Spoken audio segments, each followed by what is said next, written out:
নেত্রকোনা গয়নাতের বালিশ মিষ্টি খাওয়াইতে পারেন, তাহলে লাইলাকে আপনি অনায়াসে পেয়ে যাবেন।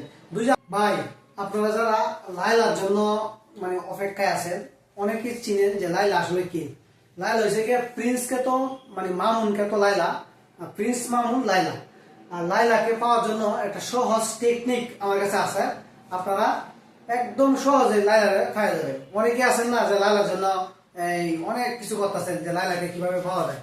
আর লাইলাকে পাওয়ার জন্য আমার কাছে একটা সুন্দর একটা টিপস আছে। লাইলা নিজে বলছে যে তাকে পাওয়ার জন্য, তার মন জয় করার জন্য আসলে কি করতে হবে। লাইলাকে একদম একান্ত পাওয়ার জন্য নেত্রকোনা গয়নাতের বালিশ মিষ্টি খাওয়াইতে পারেন, তাহলে লাইলাকে আপনি অনায়াসে পেয়ে যাবেন। আমার এই কথাটা চুল পরিমাণ মিথ্যা হয়ে থাকে, তাহলে আপনার লাইলার মুখ থেকে শুনবেন, আমার লাইলার মুখ থেকে কথাটা শুনেন। তো আপনারা সবাই জানেন আমার লাইলা অনেক মিষ্টি অনেক পছন্দ করে। সো আমি লাইলার জন্য দেখেন কত বড় একটা মিষ্টি আনছি। তুমি খুশি হইছো? সত্যি আমার মন পাওয়া যায় শুধু মিষ্টি দিয়ে। এই জন্য আমি এত বড় মিষ্টি দিয়ে লাইলার মন পেয়ে গেছি। দেখছেন লাইলা কি বলছে?